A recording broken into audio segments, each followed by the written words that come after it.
Hello everyone, welcome to 99 notes. आज हम कर रहे हैं 26 जुलाई के करंट अफेयर्स। आपको यहाँ तक आने के लिए क्या करना है? Daily current affairs 99 notes search करना है। आप यहाँ आ जाएंगे। सबसे पहली खबर, the supreme court affirms states authority to tax mining activities distinguishing royalties from taxes। ठीक है, थोड़ा सा जटिल है न्यूज़, आप ढंग से समझें क्या है। देखिए, होता क्या है कि इंडिया में जो भी माइनिंग एरियाज़ हैं, जहाँ पे भी माइनिंग हो रही है, उसकी पॉलिसी हमने देखा है सेंटर बनाता है। लेकिन जब भी माइनिंग होती है उसका टैक्सेशन किसको मिलता है?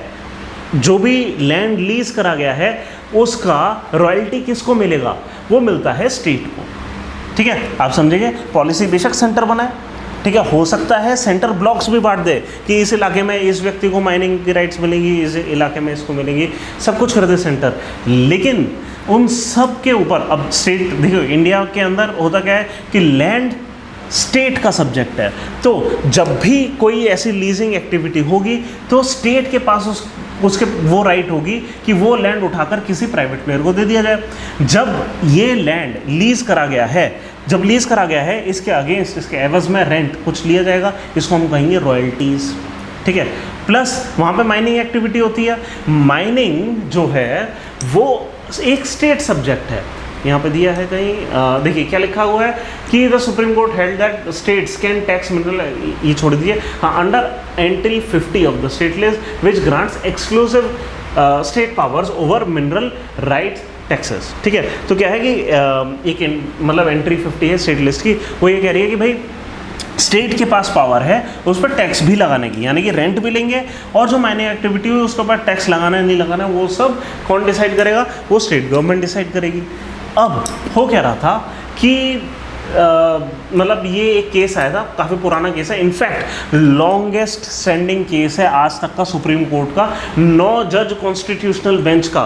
कॉन्स्टिट्यूशनल बेंच क्यों? क्योंकि ये कॉन्स्टिट्यूशनल मैटर हो गया था। कैसे हो गया था भाई? एंट्री तो साफ साफ बोल रही है कि भाई स्टेट को ये राइट मिलनी चाहिए, यहाँ पे कॉन्स्टिट्यूशनल एम्बिगुइटी आई ही कहाँ?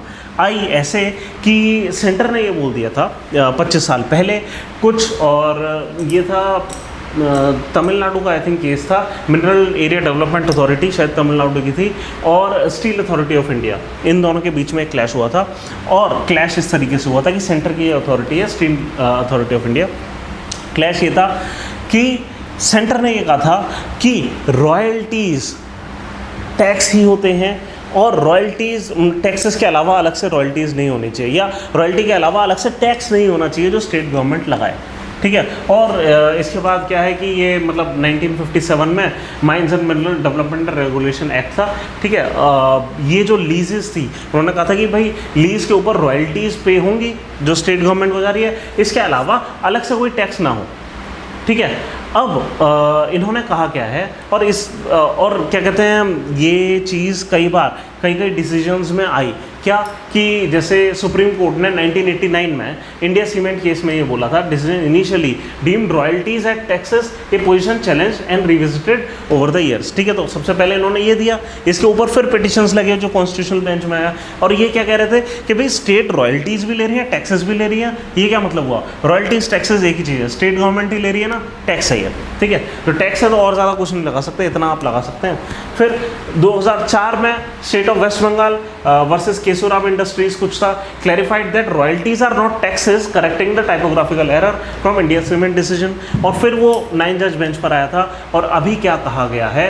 कोर्ट ने कहा है कि यहाँ पे सबसे ऊपर आते हैं, कोर्ट ने क्या कहा है कि royalties are fees paid for the right to use a product distinct from taxes. Royalty क्या है? वो रेंट की तरह है कि right to use a product है, उसके लिए रॉयल्टी होती है। ठीक है, रॉयल्टी अलग है, टैक्स अलग है। और section 9 of mines and minerals act जो है वो ये कहता है कि लीज होल्डर को रॉयल्टी पे करनी है। ठीक है, अब पॉइंट ये है कि अब जो ये नया डिसीजन आ गया है इसके बेसिस पे रॉयल्टी अलग और टैक्स अलग अलग कर जाएंगे, यानी कि जो भी इंडस्ट्रीज़ माइनिंग एक्टिविटी में हैं उनके साथ तो काफ़ी मतलब प्रॉब्लम होगी कि उनको दो चीज़ें पे करनी है। अब नई सेट ऑफ पिटिशंस गई हैं कि ये मतलब अभी से लागू होगा या फिर पीछे से लागू होगा, किस डेट से ये सारी चीज़ें लागू होनी है। बट एनीवे पॉइंट ये है, ये एक बहुत बड़ा जोल्ट है। ठीक है। सेंटर का ये कहना है कि भाई अगर ऐसा हो गया, रॉयल्टीज़ अलग, टैक्स अलग, और हर स्टेट अपनी अपनी रॉयल्टी और टैक्स की अलग पॉलिसी लेकर आएगा, तो दिक्कत हो जाएगी। क्या दिक्कत हो जाएगी?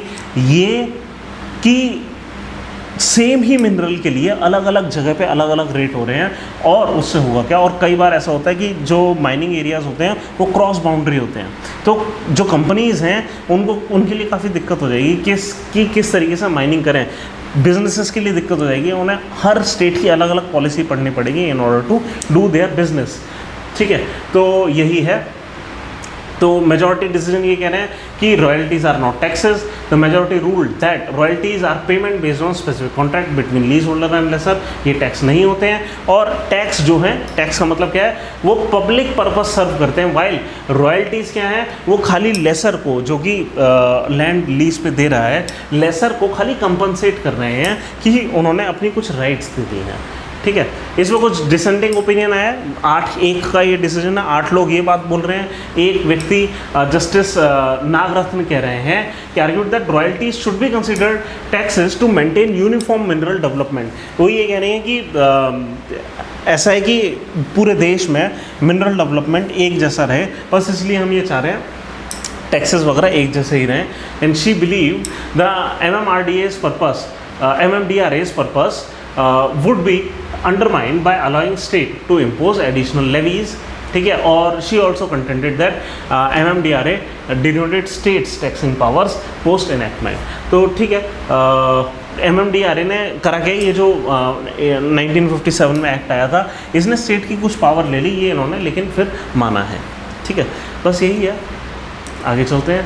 Paris 2024 aims to be greenest Olympic yet balancing ambitious climate goals with real world challenges. तो ठीक है, आपको इतना पता होना चाहिए, 24 में पेरिस में ये हो रहे हैं ओलंपिक्स, इससे ज़्यादा इसमें कुछ एक्चुअली है नहीं। ग्रीनेस्ट ओलंपिक्स वो बोल रहे हैं, ठीक है, कुछ कर रहे होंगे, हमारे लिए इतना इम्पोर्टेंट है नहीं। अच्छा, लेकिन चलो देख लेते हैं। लेकिन फिर भी क्या कर रहे हैं, पेरिस ओलंपिक्स जो हैं वो रेन्यूएबल एनर्जी सोर्सेज जैसे जियोथर्मल और सोलर पावर पर रिलाई कर रहे हैं पूरी तरह। फिर food promotion of plant based local sustainable food with food related infrastructure to be reused post game. ठीक है, ज़्यादातर प्लांट बेस्ड कर रहे हैं ताकि कार्बन एमिशन कम हो। हमने कल ही न्यूज़ में देखा था, जो इकोनॉमिक सर्वे है वो अपने 13 चैप्टर में कह रहा है कि हमें अपना लाइफस्टाइल चेंजेस करनी चाहिए, और उन्होंने वहाँ पे भी बोला था कि जो वेजिटेरियन फूड है उसका कार्बन इम्प्रिंट कम है। ठीक है, और ऐसे ही कुछ यहाँ कर रहे हैं। फिर transport, enhance public transport accessibility and development of 1000 kilometre of dedicated cycle lane. Construction में क्या है, 95% of events will be held in existing या टेम्पररी इंफ्रास्ट्रक्चर। ठीक है, एंड लिविंग अरेंजमेंट की athletes accommodation will use recycle material and new apartments in Olympic village will become homes post game. तो ठीक है, ये लगभग हमेशा ऐसा होता ही है, ये तो कोई पॉइंट नहीं हुआ, पर ठीक है, मान लेते हैं इनकी बात अगर कह रहे हैं। अगली न्यूज़ बहुत इंटरेस्टिंग है कि गूगल्स एमिशन सोर 13% इन 2023। हमें क्या ही मतलब है, एक कंपनी के अगर एमिशंस ज़्यादा हो रहे हैं, पर हमें बहुत ज़्यादा मतलब है, क्योंकि हो क्या रहा है कि गूगल क्या है, गूगल एक रेपोजिटरी है दुनिया भर के डेटा की।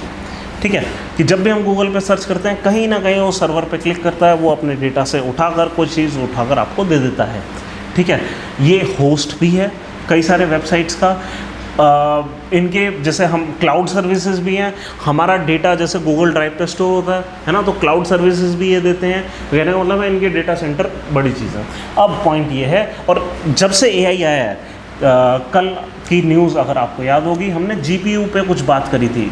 ठीक है, ग्राफिकल प्रोसेसिंग यूनिट पे कि AI क्या कर रहा है कि बार बार एक ही जैसे रिपीटेटिव टास्क बार बार कर रहा है, और उसको भी डेटा सेंटर्स की ज़रूरत है। क्यों? क्योंकि हमने जनरेटिव AI की बात करी थी ना, कि वो लर्निंग करता है डेटा सेट से और उसको प्रोसेस करके एक नया डेटा जनरेट कर देता है। इसी तरीके से ChatGPT वगैरह चलते हैं। तो अब पॉइंट ये है कि इन सारी चीज़ों के होने की वजह से ये कह रहे हैं क्योंकि यूज़ ऑफ आर्टिफिशियल इंटेलिजेंस ज़्यादा हो रहा है और इसलिए डेटा सेंटर पे ज़्यादा प्रेशर पड़ रहा है। तो article discusses environmental impact of increased energy consumption bye data centres. ठीक है, कितने ज़्यादा एनर्जी कंजम्पशन है भाई, मतलब ऐसा क्या एनर्जी कंजम्पशन है कि हमें अलग से इसके बारे में बात करनी पड़ रही है। बहुत तगड़ा है क्या कि यहाँ पे देखिए ग्लोबल इलेक्ट्रिसिटी डिमांड, जो डेटा सेंटर्स हैं दुनिया के करंटली 1 से 1.3% ऑफ ग्लोबल इलेक्ट्रिसिटी डिमांड ले रहे हैं। बहुत बड़ी इलेक्ट्रिसिटी डिमांड है ना, पूरी दुनिया की इलेक्ट्रिसिटी डिमांड का 1% ले रहे हैं। ठीक है, यानी कि आपका मोबाइल चलाने के लिए, इसमें गूगल खोलने के लिए, जो भी उनकी सर्विसेज हैं वो लेने के लिए कहीं पे और एनर्जी खर्च हो रही है गूगल में। ठीक है, 1% जा रहा है। ठीक है, figure expected to rise between 1.5 से 3% बाय 2026, और ऐसे चलता रहा, पता नहीं कितना हो सकता है। एक बहुत बड़ा एनर्जी कंजम्पशन दुनिया का आने वाले समय में डेटा सेंटर से है। अगर इतना डेटा सेंटर एनर्जी कंज्यूम कर रहे हैं, मतलब इसका क्लाइमेट के ऊपर इम्पैक्ट है, और इसलिए हमें ये समझना है। कहने का मतलब है आने वाले समय में हमें डेटा सेंटर से रिलेटेड अलग से पॉलिसी बनानी ही पड़ेगी। जैसे हमने पेरिस एग्रीमेंट वगैरह करा है, इसी टाइप के कुछ पैक्ट्स इसके रिलेटेड होंगे, और बेहतर होगा। इसलिए क्या बेहतर है कि डेटा सेंटर उसी कंट्री में हो जहाँ का डेटा है ना। ये तो इंडिया की एक पॉलिसी रही है। यूएस में पूरी दुनिया भर का डेटा है, तो वो सबसे ज़्यादा एनर्जी भी कंज्यूम कर रहे हैं। ठीक है, तो अब देख लेते हैं पॉइंट्स क्या आया इस रिपोर्ट का। क्या कि गूगल का जो एमिशन है फुटप्रिंट 13% राइज करा है 2023 में, primarily due to increase electricity consumption in data centres and supply chain.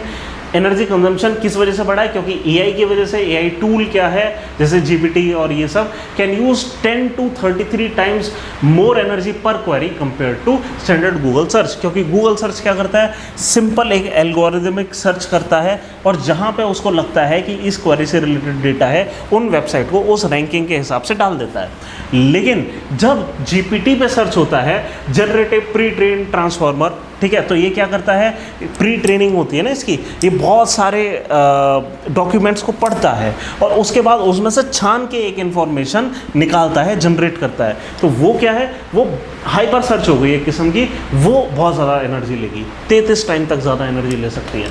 ठीक है, और इमेज बेस्ड एआई तो बहुत और भी ज़्यादा क्या कहते हैं एनर्जी कंज्यूम करेंगे। हमने कल ग्राफिकल प्रोसेसिंग यूनिट समझा भी था, है ना, इसके लिए कि बहुत ज़्यादा रिपीटेटिव टास्क होते हैं और बहुत ज़्यादा हमें ये टास्क करने पड़ते हैं। हम ये काम कर सकते हैं कि यहाँ के इनके जो प्रोसेसिंग यूनिट हैं, हम इस तरीके से डिज़ाइन करें कि जहाँ जिन प्रोसेसिंग यूनिट्स, जो कि प्रोसेसिंग यूनिट एआई सर्विसेज को ज़्यादा बेहतर सपोर्ट कर पाते हैं। और इसलिए ऐसा मैंने कल डिस्कस करा था कि एनवीडिया के शेयर एकदम से बढ़ गए थे, क्योंकि उस चीज़ में एनवीडिया है जो कि अपने एक्सपर्टाइज रखता है। तो इम्पैक्ट ऑन डेटा सेंटर क्या है, high energy demand of AI increases the workload on data centre which do not only process more data but also need more cooling to handle the heat generated. क्योंकि system बैठ जाएगा, अगर over heating हो गई तो processing रुक जाएगी। हमने ये देखा है, जितना कूल होता है सिस्टम उतनी बेहतर प्रोसेसिंग होती है। ठीक है, फिर country specific data in Ireland data centres use 18% of national electricity. Ireland में ही क्यों होता है, क्योंकि नेचुरली ठंडा है आयरलैंड। तो होता क्या है, लोग आयरलैंड में, जितनी कंट्रीज़ हैं, अपना आयरलैंड के अंदर डेटा सेंटर बनाने की कोशिश करती हैं। कई इलाकों में ऐसा होता है कि गूगल क्या करता है, कि अपने data centre under the ocean बनाता है, ओशन सरफेस के नीचे, ताकि वाटर से ही ऑटोमेटिक कूलिंग हो पाए। ठीक है, water uses data centre also है significant water demand for cooling. तो ये दो टाइप के कूलिंग्स का यूज़ करते हैं, दोनों ही टाइप की कूलिंग का यूज़ करते हैं। एक just a second,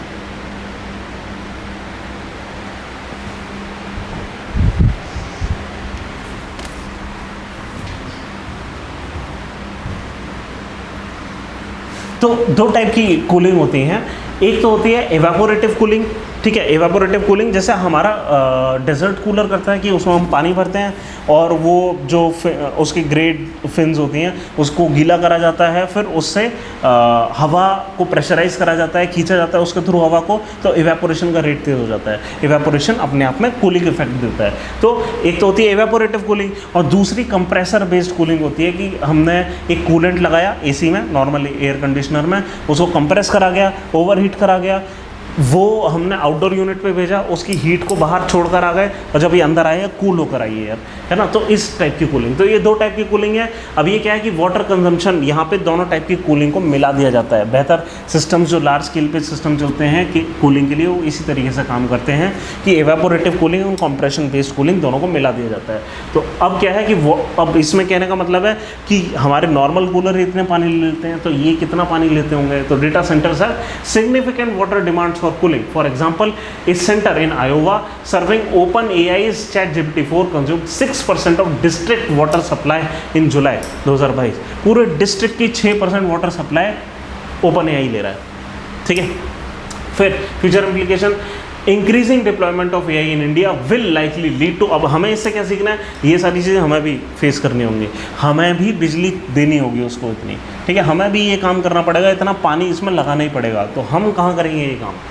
Alternative perspective, while AI increases energy use, it also holds potential for reducing global emission by 5 to 10% through optimized industrial and corporate practices। कि ये कर क्या सकता है AI एनर्जी ऑब्वियसली ज़्यादा यूज़ कर रहा है, लेकिन एक और काम भी तो कर रहा है, ये हमारे काम को आसान कर दे रहा है, और उससे हमारा एफर्ट कम लगेगा और उससे ग्लोबल एमिशन कम होगा। तो एक्चुअली ये बुरी चीज़ नहीं है, बट ये है कि लेकिन ये चैलेंजेस तो हैं, जिस भी इलाके में डेटा सेंटर है वहाँ के लिए लोकल चैलेंजेस जनरेट होते हैं, ये प्रॉब्लम है। आगे चलते हैं, India's illegal coal mining problem. अब क्या है कि हम किस टाइप की कोल माइनिंग की बात कर रहे हैं, हम रेड होल माइनिंग की बात कर रहे हैं। तो क्या है कि बिना सेफ्टी गियर के क्या होता है कि कई इलाकों में जहाँ पे माइनिंग की लीजेस नहीं दी होती हैं, इलीगली छोटे छोटे मतलब मान लीजिए माफियाज, छोटे छोटे माफिया, ये जो गवर्नमेंट ऑफिशियल्स हैं उनको ब्राइब करके माइनिंग एक्टिविटी चलाते हैं और वहाँ पर लेबर को भेजते रहते हैं। क्या करते हैं कि छोटी रेड होल माइनिंग्स किस किस्म की माइनिंग्स होती हैं,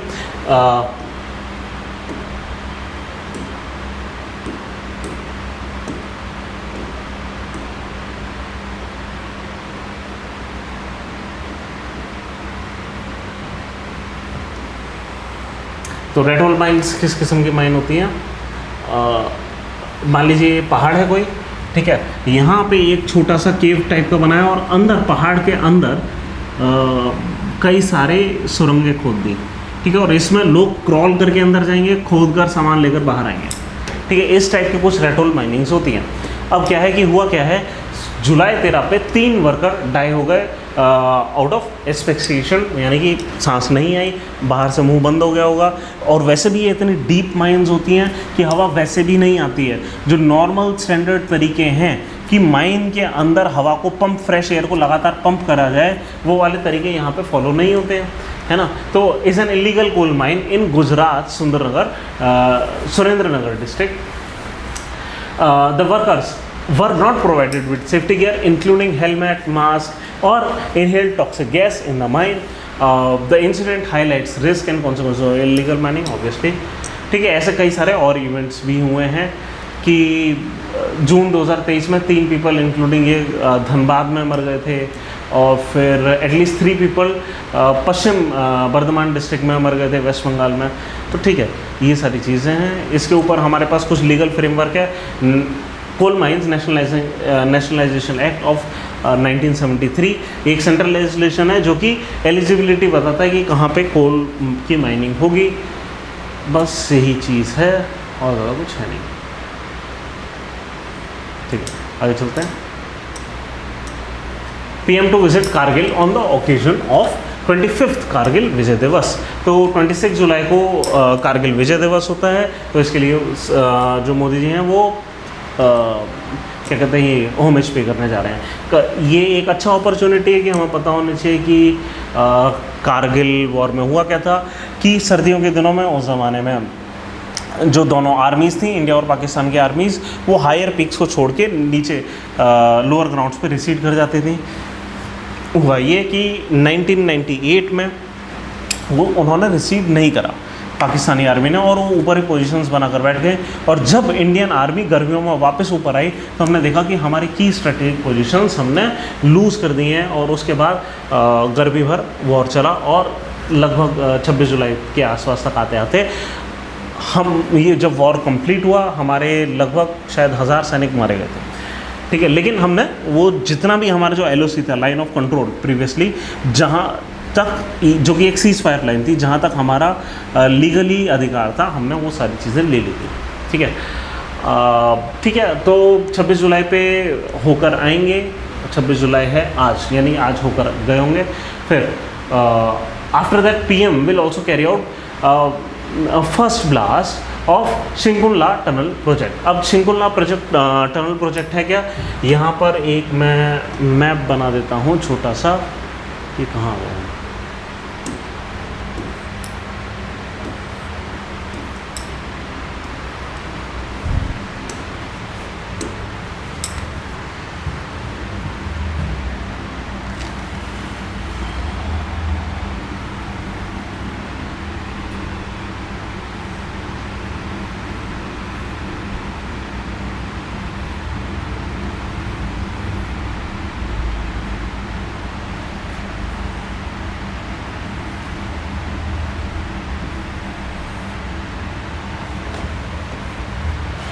देखिए, अब ये है हमारा ग्रेट हिमालयन रेंज, ठीक है। ग्रेट हिमालयन रेंज में ये है जम्मू कश्मीर, ये है हिमाचल, ये है उत्तराखंड, ठीक है। ये ग्रेट हिमालयन रेंज है हमारी।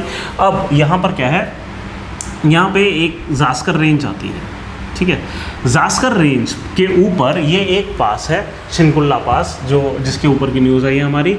शिंकुला पास करता क्या है कि यहाँ पे हिमाचल प्रदेश और यहाँ पे जम्मू कश्मीर इसको एक्चुअली जोड़ता है।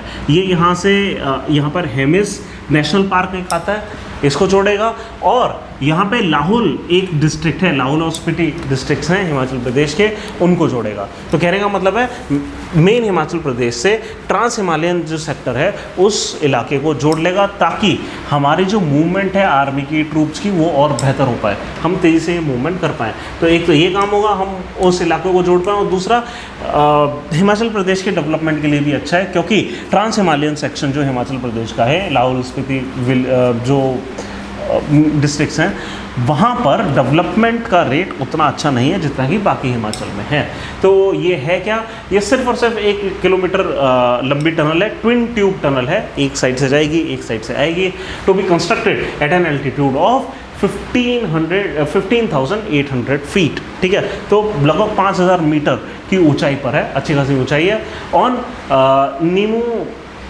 नीमू पादुन दारचा रोड, ठीक है। ये ऑल वेदर कनेक्टिविटी हमें प्रोवाइड कर देगी हिमाचल प्रदेश के उस वाले इलाके से, लाहौल वाले इलाके से, और ये कनेक्ट कर रही है जास्कर वैली को in Ladakh with Lahaul valley in Himachal Pradesh, ठीक है। यही है, और ज़्यादा इसमें कुछ है नहीं। चलिए,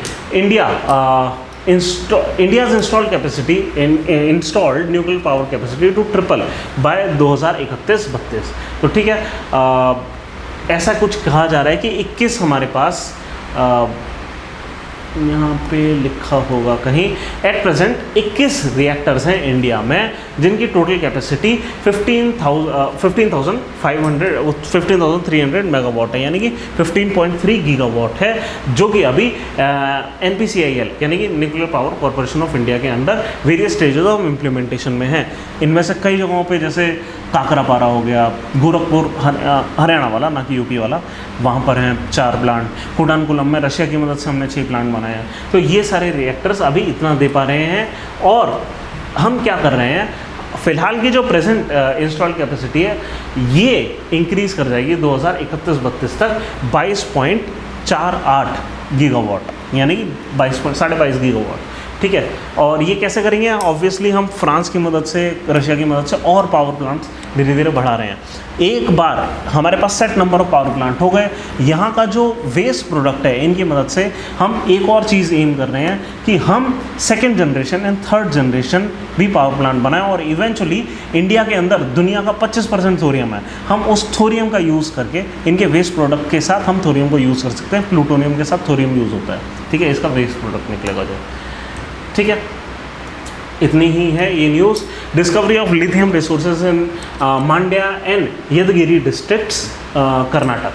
तो क्या हुआ है कि atomic mineral directorate for exploration and research, AMD। ये AMD वो कंपनी नहीं है जो कि प्रोसेसर्स बनाती है, ये इंडिया की AMD है जो भाभा एटॉमिक रिसर्च सेंटर के अंदर काम करती है और डिपार्टमेंट जो कि डिपार्टमेंट ऑफ एटॉमिक एनर्जी के अंदर आता है। तो AMD यानी कि एटॉमिक मिनरल डायरेक्टरेट, डायरेक्टर किस चीज़ का, एक्सप्लोरेशन एंड रिसर्च का। इन्होंने क्या करा है, इन्होंने और कई जगहों पे मतलब यहाँ पे पाया है, क्या पाया, AMD has establish 1600 ton G3 1600 ठीक है ton of lithium resources in Marlagalla area, Mandya district. Ongoing exploration and preliminary survey and subsurface exploration have been carried out in Yadgiri district to know about the deposits and potential exploration. AMD is also investigating potential lithium deposit in Korba district of Chhattisgarh। ठीक है, other geological domains कि other potential geological domains हम कहाँ कहाँ देख रहे हैं, ये राजस्थान, बिहार, आंध्र प्रदेश वगैरह पर। ठीक है, अब यहाँ जानना ज़रूरी है कि लिथियम हमारे लिए क्यों इंपॉर्टेंट है, क्योंकि ये काम आता है बैटरीज में। और इस समय हमने देखा है कि सोलर एनर्जी बनाना बहुत आसान है, बहुत सस्ता पड़ेगा, सनी तो है, ठीक है, लेकिन सबसे बड़ी प्रॉब्लम है कि इंटरमिटेंट होती है एनर्जी और हमें इसको कहीं स्टोर करना पड़ता है। दिन में जितनी एनर्जी मिली रात के लिए स्टोर करना पड़ेगा ताकि रात में भी एनर्जी मिले हमें, तो इसलिए लिथियम बहुत इंपॉर्टेंट है। इसके अलावा यूरेनियम एक्सप्लोरेशन में कि also the preliminary survey carried out recently by AMD in Himachal Pradesh has led to identification of surface uranium occurrence। ठीक है, तो मसानबल कोई जगह होगी हमीरपुर डिस्ट्रिक्ट में। ठीक है, international corporation, government of India, Russian federation दोनों मिलकर करके आ रहे हैं, have express interest to expand cooperation in the field of nuclear energy for peaceful purposes including cooperation in field of small modular reactor. और ये चीज़ हमने ये देखा है कि इस बार सरकार ने स्मॉल मॉड्यूलर रिएक्टर के लिए पैसा आवंटित भी करा है। ठीक है, किसको आवंटित करा है, मतलब कि हम स्मॉल न्यूक्लियर रिएक्टर हम बनाएं। ठीक है, तो इसलिए अब ये न्यूज़ में रहेगा, आप इसको याद रखेंगे। ठीक है, listeriosis outbreak in US and Canada, multiple cases, fatalities link to contaminated food. देखिए, लिस्टेरियोसिस होता क्या है कि जनरली ये होता है कि एक किस्म का इन्फेक्शियस डिजीज़ है, एक किस्म के बैक्टीरिया से होता है। तो Listeria monocytogenes, the bacteria causing listeriosis is found in soil, vegetation, water, sewage and animal and human feces। और जनरली होता क्या है कि अगर आप कंटेमिनेटेड फूड एंड वाटर खा रहे हैं, अगर ये सीवेज में आ रहा है मतलब पानी से फैल रहा है मेनली, और कंटेमिनेटेड फूड वाटर में आ रहा है तो कंटेमिनेटेड फूड में भी आएगा, और एक बार कंटेमिनेट हो गया तो उसके बाद ही फैलता है। अब ये जनरली इतना ज़्यादा फेटल है नहीं, बट फेटिलिटीज अकर हुई है, बहुत बड़ा आउटब्रेक है। और होता क्या है, जनरली कॉमनली ये कंटेमिनेटेड फूड जैसे मिल्क, रॉ स्प्राउट्स, सॉफ्ट चीज़ या डेली मीट, इनसे आता है। अगर एक और चीज़ है, ये जूनोटिक भी हो सकता है डिजीज़, यानी कि अगर किसी एनिमल को इन्फेक्ट कर दिया तो उसको भी ये बीमारी हो जाएगी, और अगर उस एनिमल को हमने खाया है, ह्यूमन फूड चेन में आ गए हैं, तो हमें भी ये बीमारी होगी। इसका हम कुछ नहीं कर सकते। लगभग ऐसा होता है कि एक इन्फेक्टेड व्यक्ति सिम्टम 2-2 महीने बाद भी दिखा सकता है, और 2-2 महीने अनडिटेक्टेड ये जो केसेस हैं फैल सकते हैं। ज़्यादातर केसेस में डायरिया वगैरह होगा और उससे रह जाएगा, फर्टिलिटी अगर नहीं होगी। बहुत रेयर सिनेरियो में फर्टिलिटी हो सकती है अगर कुछ लोगों के इम्यून सिस्टम बहुत ज़्यादा वीक हैं या कुछ है, अगर बॉडी बहुत ज़्यादा वीक है तो फर्टिलिटी भी पॉसिबल है। रिस्क फैक्टर क्या है, while many who ingest contaminated food remain asymptomatic, vulnerable population जैसे कि एल्डरली वगैरह, जो भी कोरोना की वल्नरेबल पॉपुलेशन थी लगभग वैसे ही है, ये सब हायर रिस्क पे होते हैं। Vomiting, nausea, cramp, severe headache, constipation, fever, ये सब हो सकता है। ट्रीटमेंट क्या है, instantaneous intestinal listeriosis can be treated with antibiotic। Invasive listeriosis where infection spreads beyond intestine may require urgent hospitalization। वैसे तो इंटेस्टाइन में ही रहेगा, उसको आप एंटीबायोटिक से आप ट्रीट कर सकते हैं, वरना hospitalisation. Approximately 1 in 6 non pregnant individual with invasive listeriosis die from the infection. ठीक है, ओके तो अच्छा, तो हाई मोर्टेलिटी रेट, अच्छा मेरे को लगा था इसका लो मोर्टेलिटी रेट, तो अच्छा खासा हाई मोर्टेलिटी रेट है। ठीक है, प्रिवेंटिव मेजर्स क्या है, CDC एडवाइसेस, लेकिन यहाँ पे फिर इन्होंने कहा है कि ज़्यादातर लोग एसिम्प्टोमेटिक रहते हैं, नॉन प्रेग्नेंट इंडिविजुअल्स। अच्छा, उन लोग लिस्टेरियोसिस जनरली फेटल नहीं है, लेकिन अगर इन्वेसिव लिस्टेरियोसिस हो गया है जो कि बियॉन्ड ये फैल गया है, बियॉन्ड इंटेस्टाइन फैल गया है, अगर ऐसा हो गया है फिर 1 in 6 व्यक्ति क्या कहते हैं उनके लिए फेटल होता है और उसके लिए अर्जेंट हॉस्पिटलाइजेशन है। ठीक है, प्रिवेंटिव मेजर्स यही है कि हाई रिस्क ग्रुप को हम डेली मीट्स वगैरह चीज़ और जो भी सैलेड्स वगैरह हैं जिससे स्प्रेड हो रहा है उससे दूर रखें बस। और हमेशा हर चीज़ के लिए जैसा कि इंडिया में है हर चीज़ को पका कर खाया जाए, सबसे बढ़िया चीज़ है ना। आपने 100 डिग्री सेल्सियस के ऊपर कर दिया और ये 165 फ़ारेनहीट कह रहे हैं, 165 फ़ारेनहीट तो 100 डिग्री सेल्सियस से भी नीचे ही होता है।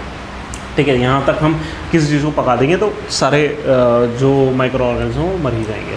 चलिए, government revamp skill loan scheme raises loan limit to 7.5 lakh to boost access to skill.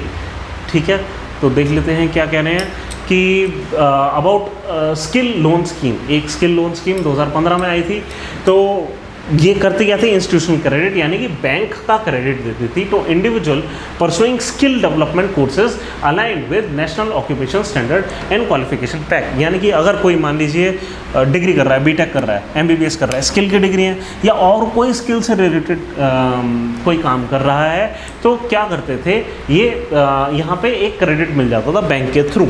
ठीक है, दीज कोर्सेज आर कंडक्टेड। अच्छा नहीं, यहाँ पे कह रहे हैं कि training institutes following the national skill the courses are conducted by training institutes, किसी न किसी ट्रेनिंग इंस्टीट्यूट से होना चाहिए, following national skill qualification framework. तो हो सकता है बीटेक एमटेक ना हो, एक बार हम देख लेंगे इसमें। And lead to certification diplomas and degrees. The scheme applies to all members member banks of the Indian bank association. मतलब मेनली जो जितने भी इंडिया के कॉमर्शियल बैंक हैं वो सब इंडियन बैंक एसोसिएशन में आते हैं, तो इंडिया के कॉमर्शियल बैंक ये चीज़ दे सकते हैं। और revamped model skill loan scheme है क्या कि इंडियन गवर्नमेंट हैज़ रीलॉन्च्ड इसको मॉडल स्किल लोन स्कीम बोला गया है। मैक्सिमम लिमिट 7.5 लाख कर दी गई है, पहले खाली 1.5 लाख थी। Aiming to make skill development courses more accessible. Broader landing framework है कि अब it also includes non banking जो इंस्टीट्यूशंस हैं, एनबीएफसीज जो हैं वो भी अब लोन दे सकते हैं, है ना। माइक्रो फाइनेंस इंस्टीट्यूशंस वगैरह, स्मॉल फाइनेंस बैंक, ये सब भी लोन दे सकते हैं। एक्सपेंडेड कोर्स एलिजिबिलिटी की नेशनल स्किल क्वालिफिकेशन फ्रेमवर्क है। ठीक है, the scheme covers more skill development courses including those not aligned with national skill qualification framework. तो अब क्या है, अब और ज़्यादा कोर्सेज के लिए लिया जा सकता है अगर स्किल क्वालिफिकेशन फ्रेमवर्क के बियॉन्ड भी कोई चीज़ आ रही है। और क्या कि स्किल क्वालिफिकेशन फ्रेमवर्क अपने आप को इतनी तेज़ी से अपडेट नहीं कर पा रहा है। स्किल क्वालिफिकेशन फ्रेमवर्क वैसे होता क्या है, सीबीएसई की तरह ही होता है। सीबीएसई बताती है कि क्या क्या किसी सब्जेक्ट को कवर करने के लिए क्या क्या डायमेंशंस कवर करने हैं, एक सब्जेक्ट का एक करिकुलम क्या होना चाहिए। उसी तरीके से किसी भी स्किल को गैदर करने के लिए उस स्किल का करिकुलम क्या होना चाहिए वो नेशनल स्किल क्वालिफिकेशन फ्रेमवर्क बताता है, सीबीएसई की तरह ही है। अब ये क्या है कि अब जैसे सीबीएसई अपने आप को टाइम के साथ अपडेट नहीं रख पाती है, इतना तेज़ी से चेंजिंग टाइम है ना, ऐसा ही ये नहीं रख पाते, तो ये कह रहे हैं उसके बियॉन्ड भी जाएंगे, है ना। Provided they are listed on skill India digital hub platform. लेकिन ऐसा नहीं कि किसी भी स्किल को कोई मनगढ़ंत किसी ने स्किल डिक्लेयर कर दिया उस पर लोन लेकर चला गया। अगर यहाँ पर नहीं है तो एटलीस्ट ये होना चाहिए skill India digital hub platform पर हो।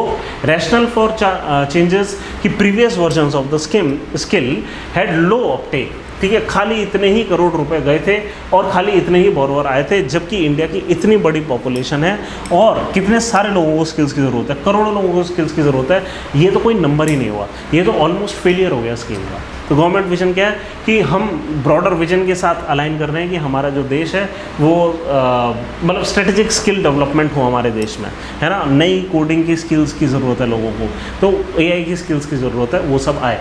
Anticipating future technological advancement and job market changes by 2047। ठीक है, white category industries to be exempt from pollution control permit under new draft notification. Okay, तो ड्राफ्ट नोटिफिकेशन आए हैं, environmental clearance से related होते हैं, जो मतलब ये जो हम ये बात कर रहे हैं ना कि पॉल्यूशन कंट्रोल परमिट। अब क्या है, सबसे पहले समझो वाइड इंडस्ट्री होती क्या है। वाइड इंडस्ट्री होती है जो कि एनवायरमेंट में नेग्लिजिबल इम्पैक्ट कर रही है।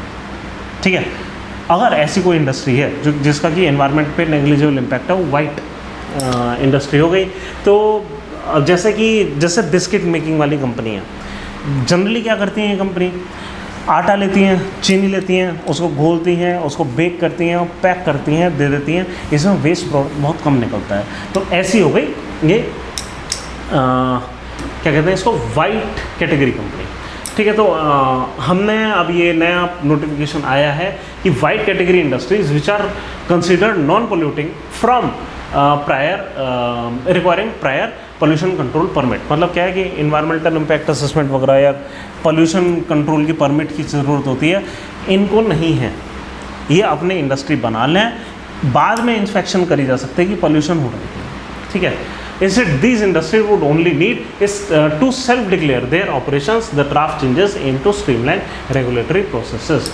तो changes कहाँ होंगे इसके लिए कि industries categorized as white by the CPCB central pollution control board deemed non polluting, ये इनको बोला जाएगा कि ये नॉन पोल्यूटिंग है और इनको अब prior state pollution control board से परमिशन की ज़रूरत नहीं होगी। और ये सब हम कैसे करेंगे, under air act and water act 1981 और 1974।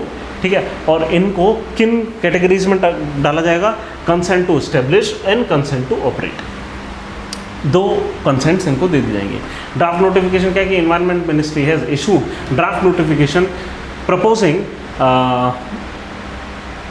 the elimination of CTE permit। ठीक है, consent to establish permit की अब ज़रूरत नहीं है for project requiring prior environmental clearance EC and CTE conditions may be integrated with environmental clearance process। environmental clearance process क्या हो गया, environmental impact assessment जो हम पढ़ते हैं वही चीज़।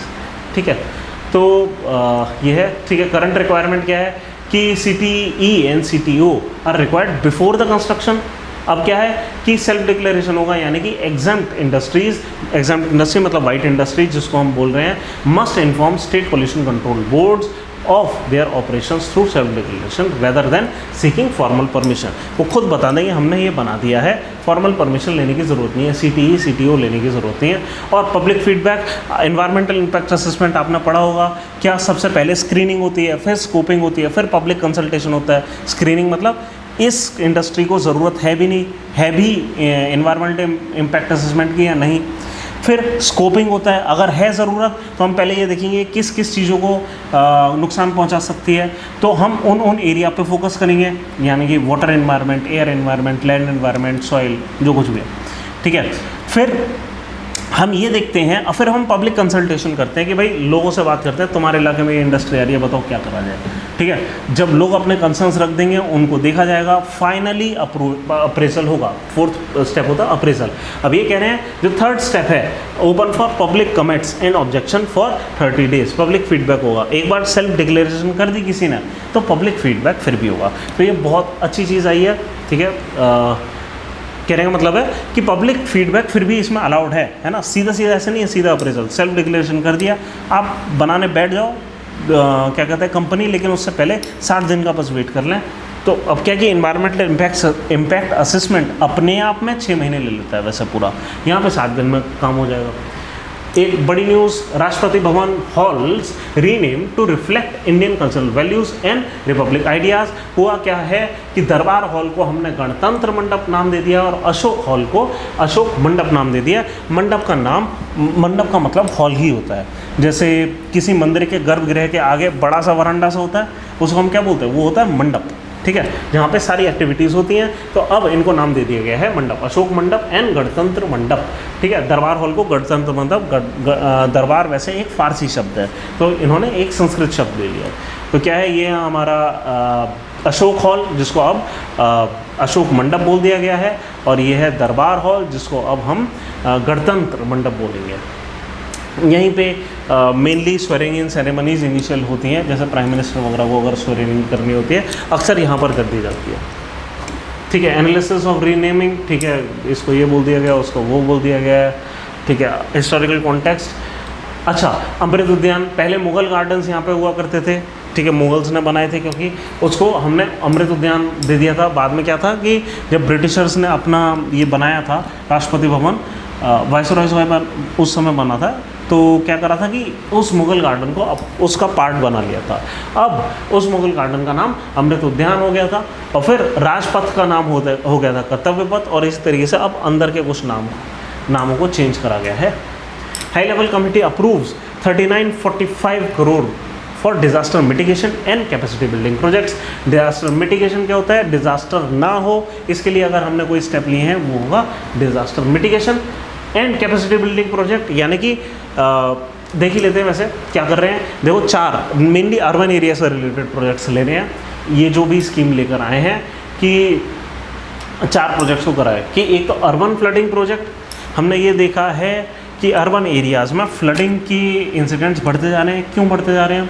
क्योंकि जैसे हमने जो रिजर्वायर्स थे लोकल लेक्स थे उनको एनक्रोच कर लिया है, तो एक्सेस पहले पानी जो होता था इन रिजर्वायर में भर जाता था और ज़मीन इसे सूख लेती थी, अब वो नहीं हो पा रहा है, तो अर्बन फ्लडिंग वगैरह हो रही है और हमने पेव्ड सरफेस ज़्यादा कर दी है। और जो रिवर्स थी जो पानी को एवैक्यूएट कर लिया करती थी किसी ज़माने में शहर से, अब वो भी अपनी कैपेसिटी ख़त्म करती जा रही है क्योंकि उसको भी एनक्रोच कर लिया हम दोनों साइड से। तो ये चीज़ है। तो करा क्या गया है कि मुंबई, कलकत्ता, बेंगलोर, हैदराबाद, पुणे, अहमदाबाद, ठीक है, ये कुछ इलाके हैं जहाँ पे हमने ये एनक्रोचमेंट करी है, ठीक है, अच्छी डेवलपमेंट नहीं हुई है इन शहरों में, तो अब हम यहाँ पे अर्बन फ्लडिंग का प्रोजेक्ट कुछ लगाएंगे। Fire services expansion 810 crore allocated for modernising fire services in Assam, Karnataka, Tamil Nadu, ठीक है, अंडर द युवा आपदा मित्रा स्कीम। तो युवा आपदा मित्रा स्कीम कोई होगी, उसके अंडर हम फायर सर्विसेज को अपग्रेड करेंगे इतने करोड़ रुपए लगा के। फिर glacier lake outburst flood risk के पर हम 150 करोड़ लगा रहे हैं। आपको याद होगा कि उत्तराखंड में चमोली में एक डिज़ास्टर हुआ क्या था कि ग्लेशियर लेक का आउटबर्स्ट हो गया था। आपको समझना चाहिए कि ग्लेशियर लेक होता क्या है। सिंपल सी चीज़ है, ग्लेशियर आपको पता ही है क्या होता है कि ग्लेशियर एक फ्लोइंग रिवर ऑफ आइस है जो कि एक वैली के अंदर होती है, दोनों तरफ पहाड़ है और बीच में ये आइस है जो कि फ्लो कर रही है आगे की तरफ, ठीक है। अब होता क्या है कि अब जैसे जैसे क्लाइमेट चेंज हो रहा है तो किसी ज़माने में मान लीजिए ग्लेशियर यहाँ तक था, ठीक है, और ये ग्लेशियर क्या है कि एब्रेशन के थ्रू अपने आसपास से जितनी भी गाद है और पत्थर है उसको सरकाता हुआ आगे ले जाता है, ठीक है। इसने सरकाते हुए गाद और पत्थर को यहाँ तक ले गया, ठीक है, और यहाँ पर क्या हुआ और गाद और पत्थर और इसके पीछे मेल्ट वाटर मान लीजिए यहाँ पे जमा हो गया। धीरे धीरे ये मेल्ट भी होता है गर्मियों के सीज़न में, मेल्ट वाटर पीछे जमा हो गया। जब यहाँ खूब सारा पानी हो गया और ये इस पानी को गाद और पत्थर ने खाली रोक रखा है नीचे आगे वैली में जाने से, तो होगा क्या कि हो सकता है कि यहाँ पे ये जो ग्लेशियर लेक है इसका आउटबर्स्ट हो जाए, बर्स्ट हो जाए और एकदम से ऊपर से पानी छूटे बड़ी मात्रा में। ग्लेशियर में बहुत पानी होता है, ठीक है, और ये बड़ी मात्रा में छूटे और नीचे के लो लाइंग इलाकों में फ्लड आ जाए। ये होता क्यों है? हो सकता है यहाँ पे कोई कंस्ट्रक्शन एक्टिविटी चल रही हो जिसकी वजह से वाइब्रेशन हो सकता है कि क्लाइमेट चेंज की वजह से बहुत तेज़ी से मेल्टिंग हो रही हो, कई फैक्टर हो सकते हैं जिसकी वजह से इस टाइप का लेक बन सकता है और उसका आउटबर्स्ट हो सकता है। तो ये लेक पहली बात बने नहीं, अगर बन भी रहा है तो उसके पानी को साइफॉन ऑफ करके सेफली नीचे उतार दें इससे पहले ये बर्स्ट आउट हो जाए। हम कई सारी चीज़ें कर सकते हैं। तो इस चीज़ को मिटिगेट करने के लिए जनरली यही होगा कि पानी अगर कलेक्ट हो रहा है उसको साइफॉन ऑफ कर दिया जाएगा। 150 करोड़ रुपये इस चीज़ के लिए लगा दिए गए हैं। Disaster training programme 470 crore approve for Yuva Aapda Mitra scheme, ठीक है, डिजास्टर ट्रेनिंग के लिए ये। तो फायर सर्विसेज के लिए और बाकी चीज़ों के लिए आपदा मित्रा स्कीम है। ये सेंट्रल सेक्टर की स्कीम है, यानी कि सेंटर पूरी तरीके से इसमें पैसा लगाता है। ये लॉन्च करेगी थी मई 2016 में। एनडीए में national disaster management authority is implementing इसको और प्रोग्राम कर है ये आइडेंटिफाई कर रहा है सूटेबल इंडिविजुअल्स हमारी सोसाइटी में से शायद in disaster prone region who can be trained to be first responders in times of disaster।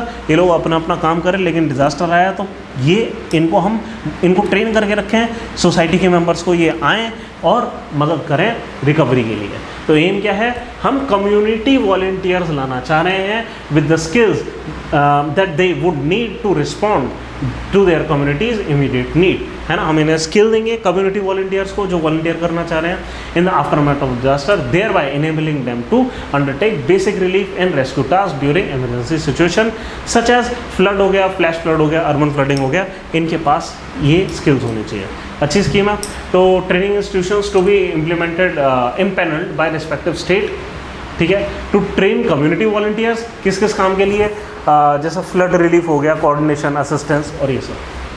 Provide personal protective equipment and emergency responder kits, इनके घर में ये इमरजेंसी रिस्पॉन्डर किट रहे कि जब भी ऐसा कुछ है तो ये रिस्पॉन्ड कर पाएँ। To create a community emergency stock pile reserve at the district या block level containing essential light search and rescue equipment. हम कम्युनिटी लेवल पे हर डिस्ट्रिक्ट और स्टेट के अंदर, ब्लॉक लेवल पे, डिस्ट्रिक्ट और ब्लॉक लेवल पे हम ये डाल दें। तो कहने का मतलब है आप क्या याद रखेंगे कि हमें एक फोर्स बनानी है कम्युनिटी रिजर्व की, उनको ट्रेन करना है, फिर हमें एक रिजर्वायर और स्टॉक पाइल बनाना है ऐसे इक्विपमेंट का जो कि रिस्पॉन्स के समय काम आए ब्लॉक लेवल पर, और हमें ट्रेनिंग और एजुकेशन टूल्स जो हैं उसको नीचे तक पहुंचाना है।